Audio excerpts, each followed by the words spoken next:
شروع اللہ کے نام سے جو بڑا مہربان نہایت رحم والا ہے۔ اے بنی اسرائیل، میرے اس احسان کو یاد کرو جو میں نے تمہارے اوپر کیا، اور اس بات کو کہ میں نے تم کو دنیا والوں پر فضیلت دی، اور ڈرو اس دن سے کہ کوئی جان کسی دوسری جان کے کچھ کام نہ آئے گی، نہ اس کی طرف سے کوئی سفارش قبول ہوگی، اور نہ اس سے بدلے میں کچھ لیا جائے گا، اور نہ ان کی کوئی مدد کی جائے گی۔ اور جب ہم نے تم کو فرعون کے لوگوں سے چھڑایا، وہ تم کو بڑی تکلیف دیتے تھے، تمہارے بیٹوں کو ذبح کرتے اور تمہاری عورتوں کو جیتی رکھتے، اور اس میں تمہارے رب کی طرف سے بھاری آزمائش تھی۔ اور جب ہم نے دریا کو پھاڑ کر تمہیں پار کرایا، پھر بچایا تم کو اور ڈبا دیا فرعون کے لوگوں کو، اور تم دیکھتے رہے۔ اور جب ہم نے موسیٰ سے وعدہ کیا 40 رات کا، پھر تم نے اس کے بعد بچڑے کو معبود بنا لیا اور تم ظالم تھے، پھر ہم نے اس کے بعد تم کو معاف کر دیا تاکہ تم شکر گزار بنو۔ اور جب ہم نے موسیٰ کو کتاب دی اور فیصلہ کرنے والی چیز تاکہ تم راہ پاؤ، اور جب موسیٰ نے اپنی قوم سے کہا کہ اے میری قوم، تم نے بچڑے کو معبود بنا کر اپنی جانوں پر ظلم کیا ہے، اب اپنے پیدا کرنے والے کی طرف متوجہ ہو اور اپنے مجرموں کو اپنے ہاتھوں سے قتل کرو، یہ تمہارے لیے تمہارے پیدا کرنے والے کے نزدیک بہتر ہے۔ تو اللہ نے تمہاری توبہ قبول فرمائی، بے شک وہی توبہ قبول کرنے والا رحم کرنے والا ہے۔ اور جب تم نے کہا کہ اے موسیٰ، ہم تمہارا یقین نہیں کریں گے جب تک ہم اللہ کو سامنے نہ دیکھ لیں، تو تم کو بجلی نے پکڑ لیا اور تم دیکھ رہے تھے، پھر ہم نے تمہاری موت کے بعد تم کو اٹھایا تاکہ تم شکر گزار بنو، اور ہم نے تمہارے اوپر بدلیوں کا سایہ کیا اور تم پر من و سلوہ اتارا، کھاؤ ستھری چیزوں میں سے جو ہم نے تم کو دی ہیں، اور انہوں نے ہمارا کچھ نقصان نہیں کیا، وہ اپنا ہی نقصان کرتے رہے۔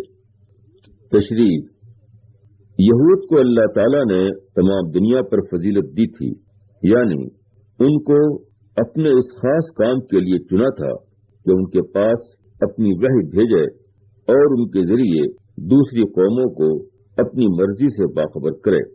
پھر اس منصب کی نسبت سے ان کو اور بہت سی نعمتیں اور سہولتیں دی گئیں، اپنے دشمنوں پر غلبہ، وقتی لغزشوں سے درگزر، غیر معمولی حالات میں غیر معمولی نصرت، اور خداوند کی طرف سے ان کے لیے روٹی کا انتظام وغیرہ۔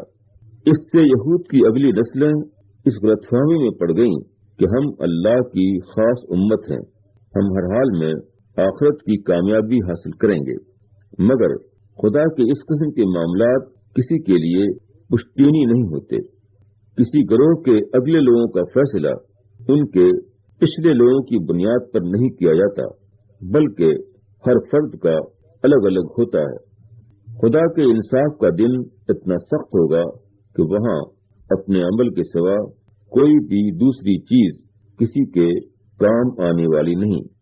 سچی دینداری یہ ہے کہ آدمی اللہ کے سوا کسی کو معبود نہ بنائے، اللہ کو دیکھے بغیر اللہ پر یقین کرے، آخرت کے حساب سے ڈر کر زندگی گزارے، پاک روزی سے اپنی ضروریات پوری کرے۔ جن لوگوں پر اس کو اختیار حاصل ہے ان کو جرم کرنے سے روک دے۔ شروع اللہ کے نام سے جو بڑا مہربان نہایت رحم والا ہے۔ اور جب ہم نے کہا کہ داخل ہو جاؤ اس شہر میں اور کھاؤ اس میں سے جہاں سے چاہو فراغت کے ساتھ، اور داخل ہو دروازے میں سر جھکائے ہوئے، اور کہو کہ اے رب ہماری خطاؤں کو بخش دے، ہم تمہاری خطاؤں کو بخش دیں گے اور نیکی کرنے والوں کو زیادہ بھی دیں گے۔ تو انہوں نے بدل دیا اس بات کو جو ان سے کہی گئی تھی، دوسری بات سے۔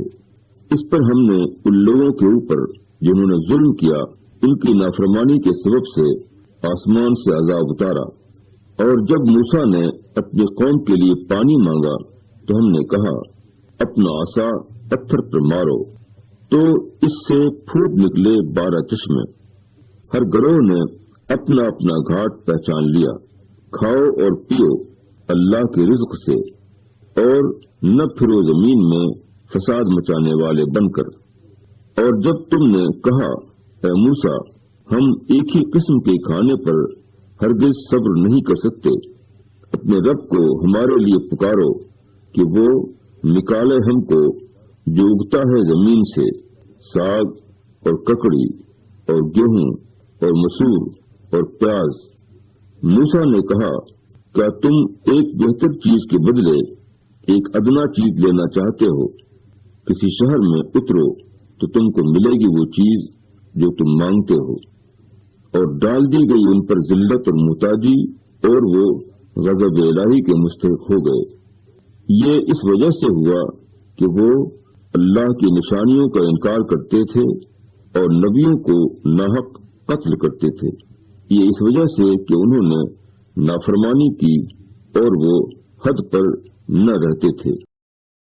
تشریح: یہود پر اللہ تعالیٰ نے خصوصی انعامات کیے۔ اس کا نتیجہ یہ ہونا چاہیے تھا کہ وہ خدا کے شکر گزار بندے بنتے، مگر انہوں نے بالکل برعکس ثبوت دیا۔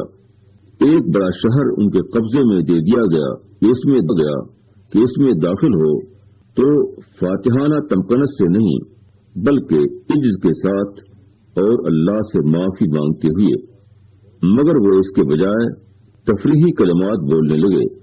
ان کو من سلوہ کی قدرتی غذائیں دی گئیں تاکہ وہ معاشی جدوجہد سے فارغ رہ کر احکام الہی کی بجاوری میں زیادہ سے زیادہ مشغول ہوں، مگر انہوں نے چٹپٹے اور مسالہ دار کھانوں کا مطالبہ شروع کر دیا۔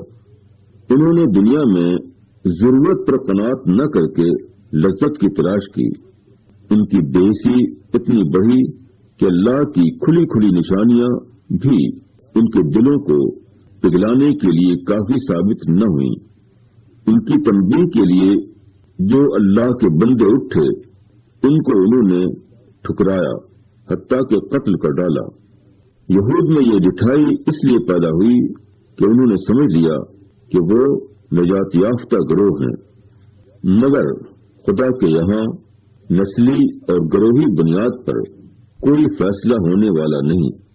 ایک یہودی کو بھی اسی خدائی قانون سے جانچا جائے گا جس سے ایک غیر یہودی کو جانچا جائے گا۔ جنت اسی کے لیے ہے جو جنت والے عمل کرے، نہ کہ کسی نسل یا گروہ کے لیے۔ زمین کے اوپر شکر، صبر، تواضع اور قناعت کے ساتھ رہنا زمین کی اصلاح ہے۔ اس کے برعکس ناشکری، بے صبری، گھمنڈ اور حرص کے ساتھ رہنا زمین میں فساد برپا کرنا ہے، کیونکہ اس سے خدا کا قائم کیا ہوا فطری نظام ٹوٹتا ہے۔ یہ حد سے نکل جانا ہے، جبکہ خدا یہ چاہتا ہے کہ ہر ایک اپنی حد کے اندر عمل کرے۔ شروع اللہ کے نام سے جو بڑا مہربان نہایت رحم والا ہے۔ یوں ہے کہ جو لوگ مسلمان ہوئے اور جو لوگ یہودی ہوئے اور نصارہ اور سابی، ان میں سے جو شخص ایمان لایا اللہ پر اور آخرت کے دن پر اور اس نے نیک کام کیا تو اس کے لیے اس کے رب کے پاس اجر ہے، اور ان کے لیے نہ کوئی ڈر ہے اور نہ وہ غمگین ہوں گے۔ تشریح: آیت میں 4 گروہوں کا ذکر ہے۔ ایک مسلمان جو حضرت محمد صلی اللہ علیہ وسلم کی امت ہیں، دوسرے یہود جو اپنے کو حضرت موسیٰ کی امت کہتے ہیں، تیسرے نصارہ جو حضرت مسیح کی امت ہونے کے دعوے دار ہیں، چوتھے سابی جو اپنے کو حضرت یحییٰ کی امت بتاتے تھے اور قدیم زمانے میں عراق کے علاقے میں آباد تھے۔ وہ اہل کتاب تھے اور کعبہ کی طرف رخ کر کے نماز پڑھتے تھے، مگر اب سابی فرقہ ختم ہو چکا ہے، دنیا میں اب اس کا کہیں وجود نہیں۔ یہاں مسلمانوں کو الگ نہیں کیا ہے، بلکہ ان کا اور دوسرے پیغمبروں سے نسبت رکھنے والی امتوں کا ذکر ایک ساتھ کیا گیا ہے۔ اس کا مطلب یہ ہے کہ گروہ ہونے کے اعتبار سے اللہ کے نزدیک سب برابر کا درجہ رکھتے ہیں۔ گروہ کے اعتبار سے ایک گروہ اور دوسرے گروہ میں کوئی فرق نہیں، سب کی نجات کا ایک ہی محکم اصول ہے، اور وہ ہے ایمان اور عمل صالح۔ کوئی گروہ اپنے کو خواہ مسلمان کہتا ہو یا وہ اپنے کو یہودی یا مسیحی یا سابی کہے، ان میں سے کوئی بھی محض ایک مخصوص گروہ ہونے کی بنا پر خدا کے یہاں کوئی خصوصی درجہ نہیں رکھتا۔ درجے کا اعتبار اس پر ہے کہ کس نے خدا کی منشا کے مطابق اپنی عملی زندگی کو ڈھالا۔ نبی کے زمانے میں جب اس کے ماننے والوں کا گروہ بنتا ہے تو اس کی بنیاد ہمیشہ ایمان اور عمل صالح پر ہوتی ہے۔